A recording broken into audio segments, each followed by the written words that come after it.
Hiya, it's Amanda here from Lolli Lulu Crafts, and today I am making a card using this It's For You stamp set from Altenew.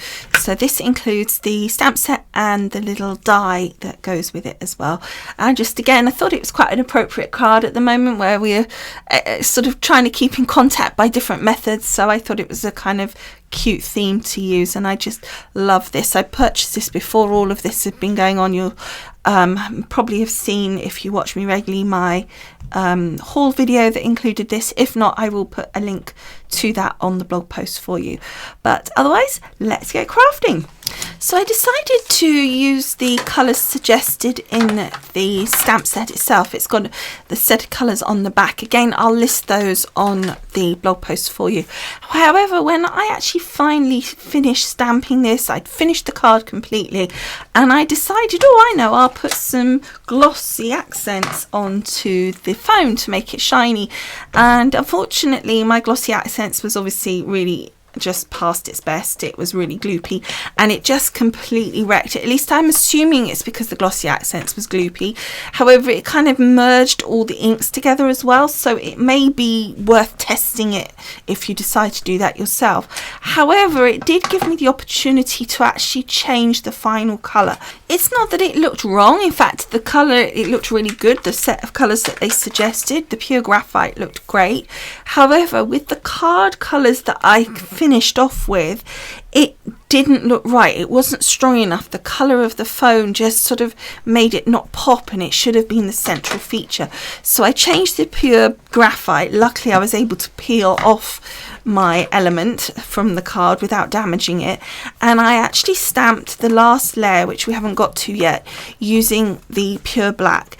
And for the card that I ended up with here, and the photographs will show you the card with the pure black, it looked to me a lot better, and you may see the difference from the final card in the final shot of the video to the card in the photograph. So you'll see that the phone is just that little bit darker, and it isn't actually the photographs looking different, it's just that I had changed it. So we've finished stamping our little phone out, and now I'm taking the die.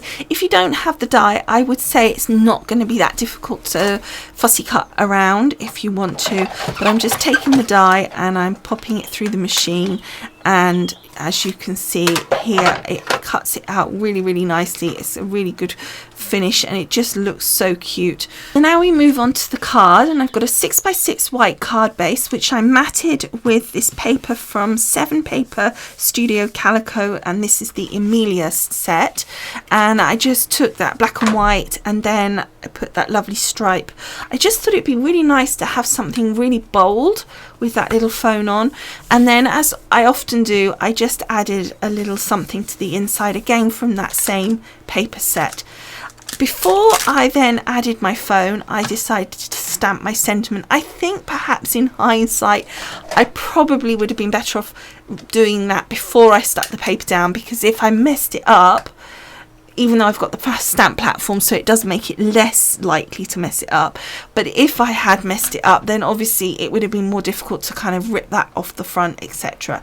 Now I've put my little phone onto some foam pads, but I haven't yet stuck it down. I'm just getting those little ring kind of motion stamps and positioning them, so I just wanted to put my phone roughly where it would be so that I could see where to position those little movement stamps. I don't really know what to call them, but so you can see I've stamped the ring, and just to say on that, I'm using my VersaFine, and for the ring to get it really deep, because I don't want to press down very hard, because you don't want to squish it. If you press hard with these stamp platforms, you actually end up with any stamping, you end up with the fine stuff, you make it all kind of fuzzy. With the stamp platform, the beauty is you can do it very lightly, and if it isn't dark enough, you can go back in and do a second go.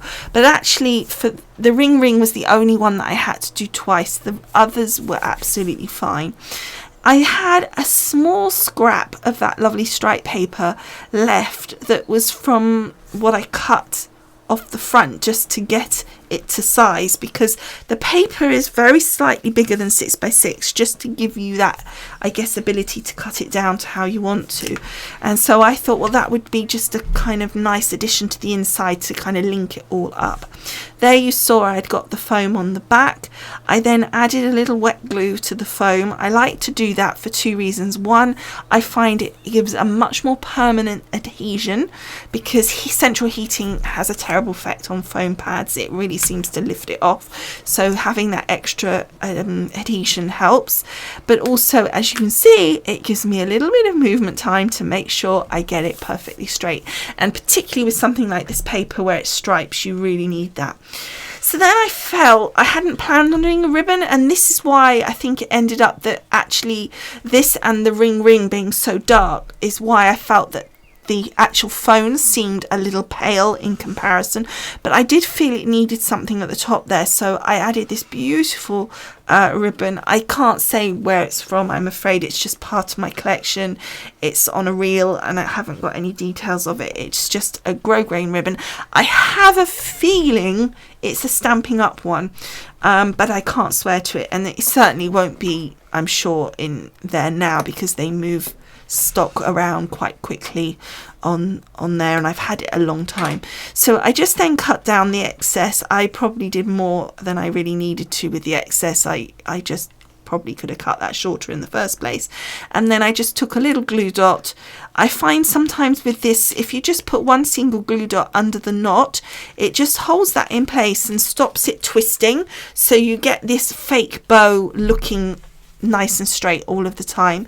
But it also, when you've wrapped it around like that, it stops it sort of turning around on itself and twisting, so you end up with the bow that was on the right being on the left or in the middle or something. So I find that just helps. It was at this point that I added my gloopy glossy accents, and then waited, came back the next day, and the card was just like, oh my god, I've ruined it.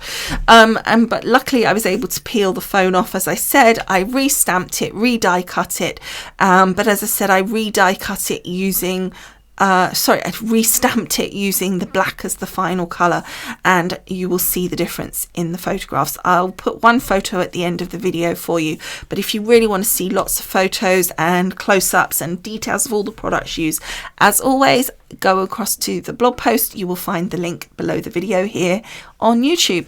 And also, while you're there, I'd love it if you subscribe, because if you subscribe, you get a video email every time I post an video post, so you get instant notification that a post has been done, and you can click the link and go straight there. You don't have to rely on YouTube thinking, well, they might want to see it, they might not, and then you might miss it.